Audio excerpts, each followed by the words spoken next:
प्यारे बच्चों, ई क्लास में एक बार पुनः आपका स्वागत है। बीए तृतीय वर्ष का द्वितीय प्रश्न पत्र निर्मला नामक उपन्यास का अगला जो भाग है, अगली जो विचार हैं, अगली जो समीक्षा है, उसे हम आज के वीडियो में ले रहे हैं। मैं रामजीत यादव, सहायक आचार्य हिंदी, राजकीय महाविद्यालय तिजारा अलवर से। जैसा कि पूर्व वीडियो में ये बताया गया था कि निर्मला उपन्यास मुंशी प्रेमचंद जी का एक अलग ही प्रकार का उपन्यास है, जिसके बारे में हम चर्चा करेंगे। मुंशी प्रेमचंद जी की जीवनी और उनके संघर्ष, उनकी लेखनी, उनकी कलम की शक्ति, उनकी साहित्य में अवदान पर हमने पिछले वीडियो में चर्चा की थी।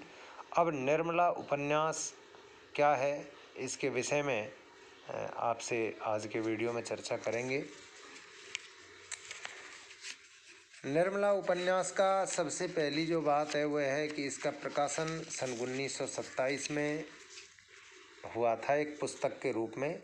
यूँ तो नवंबर 1925 से दिसंबर 1926 तक एक वर्षीय एक धारावाहिक रूप में और ये उपन्यास प्रकाशित होता रहा। चांद नामक पत्रिका में इलाहाबाद से जो प्रकाशित होती थी।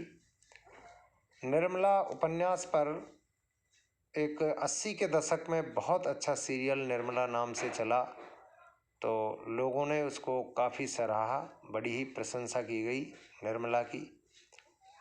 अब निर्मला उपन्यास को लिखने का ध्येय क्या रहा लेखक का, क्यों इस उपन्यास को लिखा मुंशी जी ने?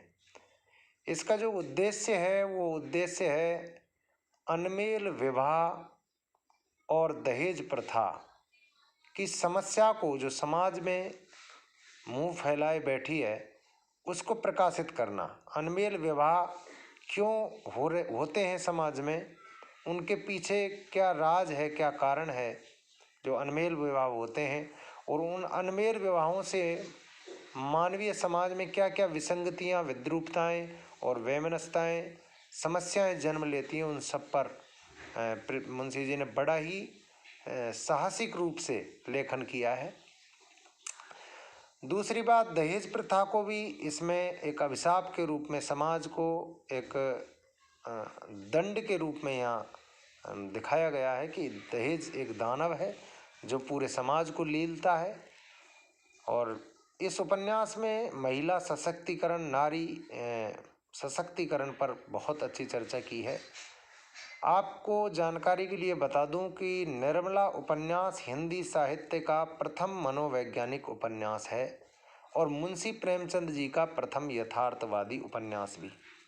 जहाँ तक मेरी जानकारी में है, निर्मला उपन्यास में मुंशी प्रेमचंद को लिखने की जो प्रेरणा है वो कहाँ से मिली, कैसे मिली, ये बड़ा विश्लेषण का प्रश्न है। मैंने जहाँ तक प्रेमचंद जी की जीवनी पढ़ी है, शिवरानी देवी द्वारा रचित प्रेमचंद अपने घर में हो, या कलम का सिपाही जो उनके पुत्र अमृत राय ने लिखा है, वो सब मैंने पढ़ी है। तो वहाँ से मुझे ये एक निष्कर्ष प्राप्त हुआ है कि निर्मला कहीं न कहीं प्रेमचंद के आसपास घूमता हुआ पात्र है। निर्मला प्रेमचंद के परिवार की कथा है, प्रेमचंद की स्वयं की बचपन की भोगी हुई व्यथा है। निर्मला में प्रेमचंद ने अपने परिवार से जो कुछ अनुभव अर्जित किए वो सारे निर्मला उपन्यास में मिलते हैं, इसीलिए इसे यथार्थवादी उपन्यास भी कहा गया है। आपको बताकर ये मैं बड़ा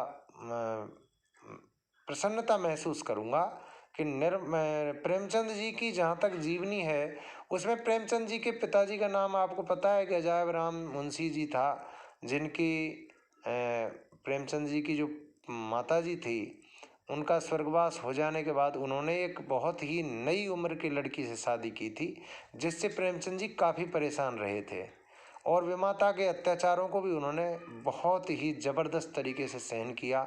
और कोई लेखक जो दम घुट रही थी उसके अंदर, वो निकल पड़ी और वो एक बहुत बड़े लेखक बने। और दूसरी बात बताऊं कि प्रेमचंद जी की स्वयं की इच्छा के विरुद्ध उनकी करीब 16 वर्ष की आयु में ही उनका विवाह एक कुरूप और अशिक्षित लड़की से हुआ जो उनसे उम्र में काफ़ी बड़ी थी। विवाह ज़्यादा समय नहीं टिक पाया और उनकी तलाक हुई। उसके बाद प्रेमचंद जी ने एक बाल विधवा शिवरानी देवी जो शिक्षित महिला थी, जिन्होंने कई कहानियाँ लिखी हैं, उनकी कहानियाँ कई पत्रिकाओं में प्रकाशित हुई, उन कहानियों को दिया। तो बहुत अच्छी महिला वो रही हैं। स्वतंत्रता आंदोलन में भी वो 2 महीने के लिए जेल में गई थी। तो मैं ये बताना चाहूँगा कि प्रेमचंद ने जो भोगा उस भोगे यथार्थ का चित्रण इस उपन्यास में किया है। उपन्यास की जो मूल संवेदना है, मूल संचेतना है, वो दहेज प्रथा और अनमेल विवाह की समस्या जो है वो इस उपन्यास की मूल समस्या है।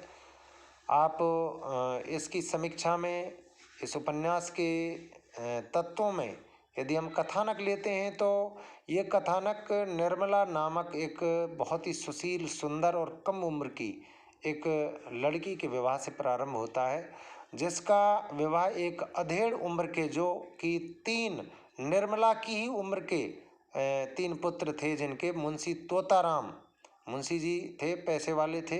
निर्मला एक गरीब परिवार की लड़की थी जिनके पिताजी का स्वर्गवास हो गया है, और एक महिला जो कल्याणी देवी नाम से जानी जाती है, उस कल्याणी देवी की पुत्री निर्मला का विवाह करने की जब समस्या आई तो अशिक्षित माता पिता और परिवेश में पलने वाली निर्मला जो माता पिता कहते हैं उसको सहर्ष स्वीकार कर लेती हैं और अधेड़ उम्र के तोताराम से शादी करने पर बाध्य हैं, और उसको भी वो एक भारतीय आदर्श नारी की तरह बड़े सहज रूप से ढोने लगती हैं, उस अधेड़ उम्र के तोताराम को।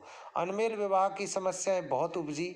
हालांकि निर्मला उन 3 बच्चों की विमाता थी, लेकिन वो तीनों ही बालक तोताराम जी के निर्मला के हम उम्र थे, तो लोग उन बच्चों पर शक करने लगे और कहीं न कहीं निर्मला को कोसा गया। यद्यपि निर्मला का चरित्र उत्तम था और निर्मला एक भारतीय त्याग, दया, करुणा और मैं कहूँगा कि स्नेह की प्रतिमूर्ति थी, लेकिन फिर भी निर्मला पर शक किया गया, क्योंकि ये समाज जब सीता और सावित्री को क्षमा नहीं कर सकता तो निर्मला की कौन सी विसात थी।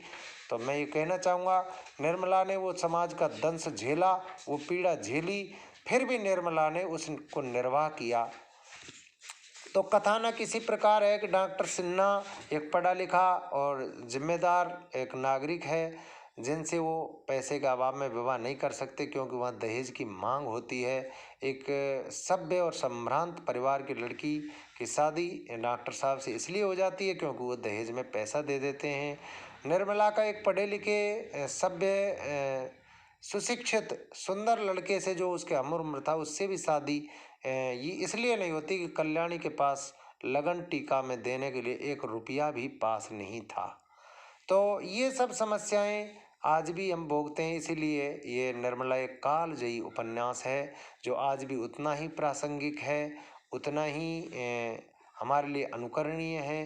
प्रेमचंद जी की कलम निर्मला पर चली, जिसने हम सबको ये समाज की विद्रूप तस्वीरें दिखाई हैं, और समाज इसका जहाँ तक है वो दोषी है, क्योंकि निर्मला अपनी पुत्री मृत्यु के समय, क्योंकि ये उपन्यास दुखांत है, इसमें निर्मला इसकी नायिका है, और नायिका की जो मृत्यु है वो बड़े ही संघर्षमय तरीके से होती है। आखिर मृत्यु को वर्ण कर लेती है, लेकिन समाज सुधरने का नाम नहीं लेता। मैं ये कहूँगा कि पाठक की आत्मा तब झकझोर दी जाती है प्रेमचंद की कलम से, जब ये कहती है निर्मला कि अपनी ननद जो अत्याचारी थी, जो निर्मला पर अत्याचार किया करती थी, रुक्मणी तोताराम की बहन, तो उससे ये कहती है अपनी पुत्री का हाथ थमाते समय, मृत्यु के समय के जो वचन हैं निर्मला के वो ये हैं कि दीदी जी आपको इसका हाथ आपके हाथ में सौंपती हूँ, इसकी शादी मत करिएगा, विवाह मत कीजिएगा, या इसको विष दे दीजिएगा, लेकिन इसकी शादी इसको किसी कुपात्र के गले में मत मंडिएगा। ये 2 लाइनें हैं जो ज्यों की तो मैं उपन्यास से बोल रहा हूँ। ये 2 पंक्तियाँ झकझोर देती हैं पाठक को, निर्मला की मृत्यु हो जाती है। आज हमने कथानक पर चर्चा की, कल वे उपन्यास को लेकर विभिन्न तत्वों पर समीक्षा करेंगे। आज के वीडियो में इतना ही। बहुत बहुत धन्यवाद।